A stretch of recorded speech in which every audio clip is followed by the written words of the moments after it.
आब ही है या आग है शायद, आब ही है या आग है शायद, दिल में एक दिमाग है शायद, है मुकम्मल नहीं कोई भी यहाँ, हाँ चाँद में भी तो दाग है शायद। इन्हीं पंक्तियों के साथ मैं पीसी यादव आप सभी साथियों का अभिनंदन करता हूँ। साथियों, जैसा कि आप जानते हैं कि इस जहाँ में किसी को भी कोई भी मुकम्मल चीज़ें नहीं मिल पाती हैं और ना मिली हैं ना मिलेंगी। इसलिए जो भी आपके पास संसाधन हैं, आप उन्हीं संसाधनों में भी अपने लक्ष्य की प्राप्ति कर सकते हैं। तो देरी न करें, अपने लक्ष्य के प्रति लग जाएं, क्योंकि जहाँ चाह वहाँ राह। तो आजकल जो हम आपको एमसीक्यू पर आधारित भारतीय संविधान एवं राज्य व्यवस्था के अंतर्गत वीडियो उपलब्ध करा रहे हैं, आपको कैसे लग रहे हैं? उम्मीद करता हूं कि ये आपकी परीक्षा के लिए बेहद उपयोगी साबित होंगे।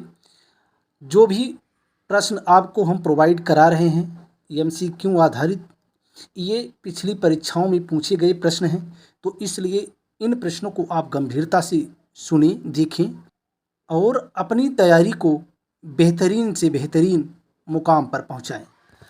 तो बिना देरी किए शुरुआत करते हैं प्रश्न नंबर 1 से। निम्नलिखित में से किसको संविधान द्वारा मौलिक अधिकारों को लागू करने की शक्ति दी गई है? ये 4 विकल्प दिए गए हैं। इन चारों विकल्पों में आपको ये बताना है कि किसको संविधान के द्वारा मौलिक अधिकारों को लागू कराने की या परिवर्तित कराने की शक्ति प्रदान की गई है। विकल्प नंबर ए राष्ट्रपति को, विकल्प नंबर बी संसद को, विकल्प नंबर सी भारत के सभी न्यायालयों को, विकल्प नंबर डी सर्वोच्च एवं उच्च न्यायालयों को। अगर इन चारों विकल्पों को गंभीरता से देखें, समझें, तो आप इस निष्कर्ष पर पहुंचेंगे कि इन चारों विकल्पों में से विकल्प नंबर डी इस प्रश्न का सही उत्तर है। अगर हम सर्वोच्च एवं उच्च न्यायालयों की बात करें तो भारतीय संविधान में ये बताया गया है कि सर्वोच्च न्यायालय ही संविधान का प्रहरी है, यानी संविधान का रक्षक है। तो जो इसमें मौलिक अधिकार दिए गए हैं, आपको मालूम है कि कुल 6 मौलिक अधिकार हैं। वर्तमान समय में हमको कुल 6 मौलिक अधिकार प्राप्त हैं। 6 मौलिक अधिकार जो प्राप्त हैं, उसमें जो 6ठा मौलिक अधिकार है संवैधानिक उपचारों का अधिकार, यह मौलिक अधिकारों की उपचार के बारे में बताता है। यानी इसमें आपको मूल अधिकार कैसे मिलेगा, इसका उपचार कैसे होगा, ये भी आपका एक मूल अधिकार है। तो संवैधानिक उपचारों का जो अधिकार है अनुच्छेद 32 के अंतर्गत ये माननीय सर्वोच्च न्यायालय को मिला है। वहीं अनुच्छेद 226 के अंतर्गत माननीय उच्च न्यायालय को ये अधिकार प्रदान किया गया है। अब अगर हम देखें ये जो अधिकार दिए गए हैं माननीय सर्वोच्च न्यायालय को, उच्च न्यायालयों को, माननीय संसद को ये अधिकार है कि यह अगर चाहे तो किसी अन्य न्यायालयों को भी इस प्रकार के सुनवाई करने के लिए इस प्रकार के अधिकार को दे सकती है। हालांकि अभी तक माननीय सर्वोच्च न्यायालय को और माननीय उच्च न्यायालय को इस प्रकार के अधिकार मिले हैं। यहाँ आपको स्मरण दिला दें कि जो रिटों से संबंधित अधिकार हैं सुनवाई करने के लिए अनुच्छेद 32 और अनुच्छेद 226 के तहत, इसमें माननीय उच्च न्यायालय को अनुच्छेद 226 के तहत जो अधिकार है वो माननीय सर्वोच्च न्यायालय के अधिकार से कहीं ज़्यादा विस्तारित है। तो इस प्रकार इस प्रश्न का सही उत्तर है विकल्प नंबर डी। अब देखते हैं प्रश्न नंबर 2। प्रश्न नंबर 2 क्या है? भारतीय संविधान का कौन सा अनुच्छेद अल्पसंख्यकों को अपनी मनपसंद शिक्षण संस्थाओं को स्थापित एवं संचालित करने के अधिकार को संरक्षण प्रदान करता है? हमारे देश में जो अल्पसंख्यक हैं उनकी सुरक्षा के लिए भारतीय संविधान में कई प्रकार की व्यवस्थाएं की गई हैं। उनको कहीं से कोई समस्या ना हो, इसलिए उनको कुछ ऐसे मूल अधिकार दिए गए हैं जो स्पेशली अल्पसंख्यकों के लिए हैं। तो इस प्रश्न में जो विकल्प दिए गए हैं, विकल्प नंबर ए अनुच्छेद 19, विकल्प नंबर बी अनुच्छेद 26, विकल्प नंबर सी अनुच्छेद 29 और विकल्प नंबर डी अनुच्छेद 30। इन विकल्पों में से कौन सा विकल्प सही है? इन विकल्पों में से विकल्प नंबर डी इस प्रश्न का सही उत्तर है। आप जब इन प्रश्नों का उत्तर खोजते हैं तो आप बीच में वीडियो को रोक करके भी अनुमान लगा के अपने प्रश्नों को हल कर सकते हैं और देखें कि आप कहाँ तक सही हैं। तो अनुच्छेद 30 का जो पैरा 1 है, इसके अनुसार भाषा या धर्म पर आधारित सभी अल्पसंख्यक वर्गों को अपनी रुचि की शिक्षण संस्थाओं की स्थापना और प्रशासन का अधिकार होगा। अगर हम अनुच्छेद 29 की बात करें तो अनुच्छेद 29 के अनुसार भारत के प्रत्येक नागरिक को जिसकी अपनी विशेष भाषा, लिपि या संस्कृति है, उसे बनाए रखने का अधिकार होगा। ध्यातव्य है कि अनुच्छेद 29 केवल नागरिकों को प्राप्त है और अनुच्छेद 30 के प्रति जो अधिकार मिला है नागरिकों और अनागरिकों दोनों को प्राप्त है। अगर हम अनुच्छेद 26 की बात करें तो अनुच्छेद 26 के अंतर्गत धार्मिक कार्यों के प्रबंधन की स्वतंत्रता दी गई है। यह स्वतंत्रता व्यक्तियों को नहीं बल्कि धार्मिक संप्रदायों को दी गई है। आपको मालूम है कि जो धार्मिक स्वतंत्रता का अधिकार है अनुच्छेद 25 से 28 के बीच में है और संस्कृत और शिक्षा संबंधी अधिकार अनुच्छेद 29-30 में समाहित है। अगर अनुच्छेद 19 की बात करें तो अनुच्छेद 19 के पैरा 1 में 6 मूलभूत स्वतंत्रताओं का वर्णन किया गया है। तो इस प्रकार प्रश्न नंबर 2 का सही उत्तर है विकल्प नंबर डी। अब देखते हैं प्रश्न नंबर 3। किस वाद ने संसद को मौलिक अधिकारों में संशोधन का अधिकार दिया है? वह कौन सा वाद है जिसमें मौलिक अधिकारों में संशोधन का अधिकार संसद को मिला? विकल्प नंबर 1 केशवानंद भारती वाद, विकल्प नंबर बी राजनारायण बनाम इंदिरा गांधी वाद, विकल्प नंबर सी गोलकनाथ वाद, विकल्प नंबर डी सज्जन सिंह वाद। इन चारों वादों में से कौन सा वाद था जिसमें माननीय सर्वोच्च न्यायालय ने संसद को मौलिक अधिकारों में संशोधन का अधिकार दिया? तो इस प्रश्न का सही उत्तर है विकल्प नंबर ए केशवानंद भारती वाद। अगर हम केशवानंद भारती वाद की बात करें तो केशवानंद भारती बनाम केरल राज्य 1973 का मामला है। इसमें जब सुनवाई हुई तो इसमें जो माननीय सर्वोच्च न्यायालय ने संसद को ये अधिकार प्रदान किया कि वह मौलिक अधिकारों में संशोधन कर सकती है। 13 सदस्यीय ये संविधान पीठ थी जो विशेष पीठ बनाई गई। उस समय चीफ जस्टिस सीकरी साहब थे। सर्वसम्मत से ये फैसला करते हैं कि संसद को मूल अधिकारों में संशोधन करने की शक्ति प्राप्त है। वैसे अगर केशवानंद भारतीवाद जानना चाहते हैं तो पहले आपको गोलकनाथवाद समझना होगा। मूल अधिकारों में किस प्रकार संशोधन किया जाएगा, मूल अधिकारों के संशोधन से संबंधित जितने वाद हैं इसका मैंने एक अलग से वीडियो बनाया है। इसी वीडियो के डिस्क्रिप्शन बॉक्स में उसका लिंक उपलब्ध है। आप डिस्क्रिप्शन बॉक्स में जाकर के उस लिंक के माध्यम से उस वीडियो को देख सकते हैं और आप समझेंगे कि किस प्रकार गोलकनाथवाद, सज्जन सिंहवाद, केशवानंद भारतीवाद के माध्यम से माननीय सर्वोच्च न्यायालय ने मौलिक अधिकारों में संशोधन का अधिकार दिया था। तो सभी वादों को जानने के लिए प्लीज़ उस वीडियो को जरूर देखें जिससे आपकी समझ और बेहतर होगी। तो अब देखते हैं प्रश्न नंबर 4। प्रश्न नंबर 4 में है भारतीय संविधान का कौन सा अनुच्छेद प्रेस की स्वतंत्रता को आश्वासित करता है? भारतीय संविधान का कौन सा अनुच्छेद है जो प्रेस की स्वतंत्रता को आश्वासित करता है? यानी आप ये देखेंगे कि प्रेस की स्वतंत्रता के लिए अलग से कोई अनुच्छेद नहीं है। इन्हीं मौलिक अधिकारों में से एक ऐसा अनुच्छेद है जो प्रेस की स्वतंत्रता को आश्वासित करता है। विकल्प नंबर ए अनुच्छेद 16, विकल्प नंबर बी अनुच्छेद 19, विकल्प नंबर सी अनुच्छेद 22, विकल्प नंबर डी 31। इन चारों विकल्पों में अगर हम नज़र दौड़ाएं तो विकल्प नंबर बी अनुच्छेद 19 प्रेस की स्वतंत्रता को आश्वासित करता है। अनुच्छेद 19 में कुल 6 मूलभूत अधिकार दिए गए हैं, यानी कुल 6 मूलभूत स्वतंत्रता के अधिकार दिए गए हैं जिसमें वाक एवं अभिव्यक्ति की स्वतंत्रता, शांतिपूर्ण एवं निरायुध सम्मेलन की स्वतंत्रता, संगठन या संघ बनाने की स्वतंत्रता, भारत के राज्य क्षेत्र में अबाध संचरण की स्वतंत्रता, भारत के राज्य क्षेत्र के किसी भाग में निवास करने एवं बस जाने की स्वतंत्रता, कोई वृत्ति, आजीविका, व्यापार या कारोबार करने की स्वतंत्रता। इन्हीं स्वतंत्रताओं में जो पहली स्वतंत्रता है वाक एवं अभिव्यक्ति की स्वतंत्रता, इसी में प्रेस की स्वतंत्रता समाहित है। तो इस प्रश्न का सही उत्तर क्या है? विकल्प नंबर बी। अगर हम अनुच्छेद 16 की चर्चा करें, अनुच्छेद 16 अवसर की समानता की बात करता है। अनुच्छेद 16 ये बताता है कि लोक नियोजन में अवसर की समानता की प्रत्याभूति प्रदान की जाती है।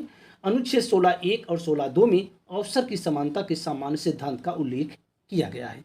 आपको मालूम है कि अनुच्छेद 16 का जो पैरा 4 है, इसी में पिछड़े वर्गों को आरक्षण का प्रावधान किया गया है। इसके अंतर्गत जात के आधार पर विभेद करने का अधिकार दिया गया है। अनुच्छेद 16 का पैरा 4 बताता है कि इस अनुच्छेद की कोई बात राज्य को पिछड़े हुए वर्ग के किसी नागरिकों के पक्ष में जिनका प्रतिनिधित्व राज्य की राय में राज्य के अधीन सेवाओं में पर्याप्त नहीं है, नियुक्ति या पदों के आरक्षण के लिए उपबंध करने से निवारित नहीं करेगी।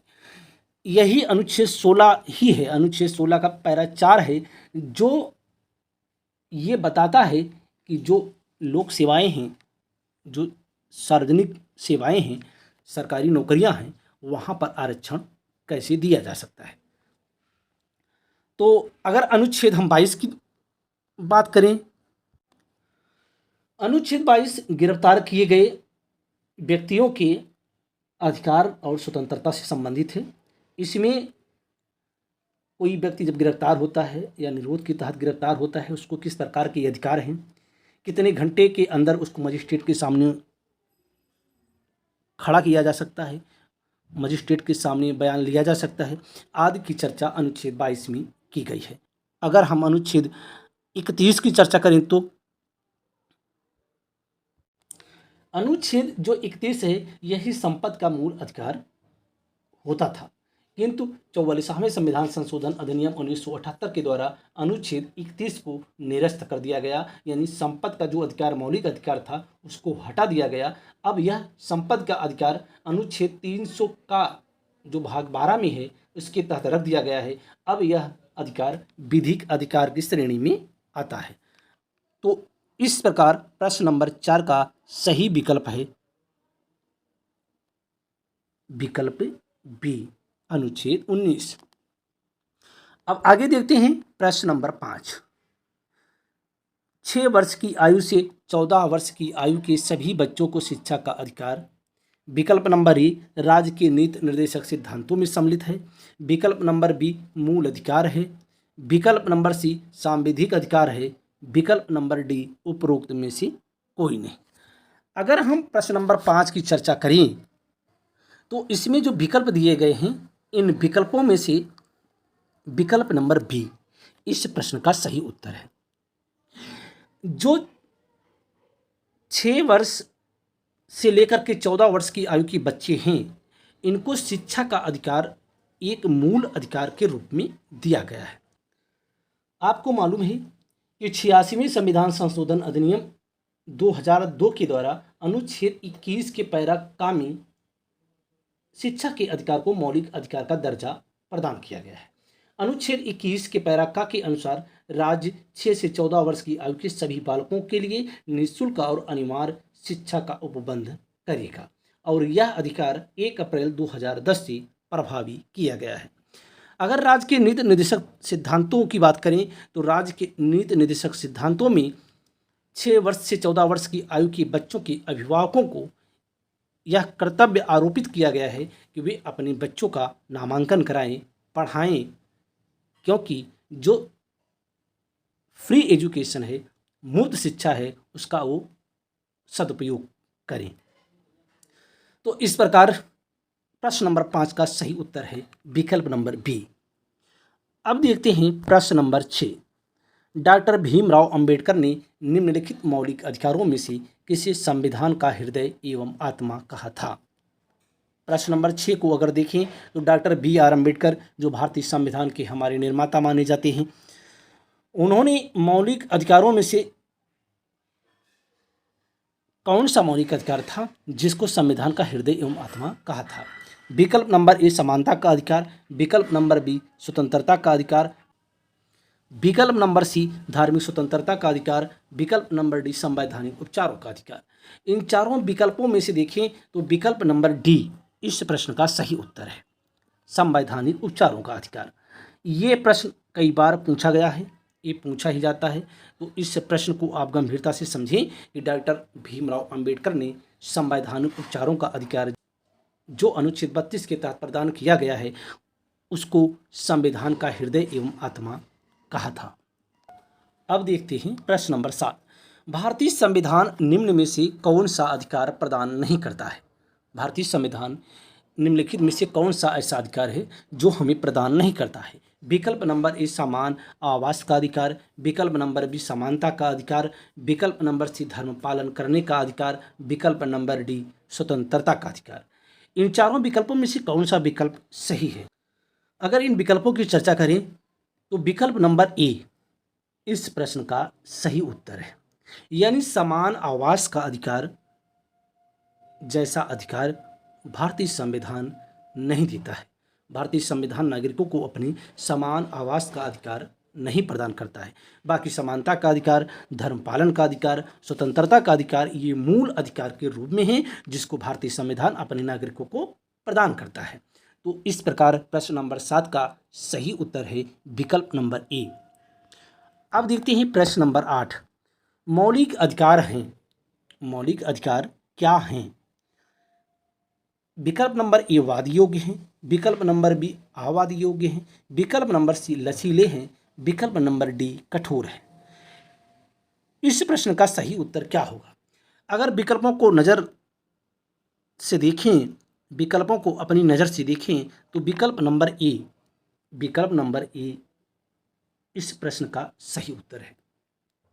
वाद योग्य मौलिक अधिकार हैं। आप ये जानें कि वाद योग्य क्या है, अवाद योग्य क्या है। अगर हम वाद योग्य की बात करें तो उन अधिकारों को वाद योग्य माना जाता है जिसके लिए आप न्यायालय का दरवाज़ा खटखटा सकते हैं। अगर उन अधिकारों का हनन होता है तो आप न्यायालय में जाकर के रिट दायर कर सकते हैं। वे अधिकार जिनके लिए आप न्यायालय का दरवाज़ा नहीं खटखटा सकते हैं, वे अधिकार जिनके लिए आप न्यायालय का दरवाज़ा नहीं खटखटा सकते हैं, वे अवाद योग्य कहलाते हैं। जैसे आप देखिए भारतीय संविधान में डीपीएसपी है।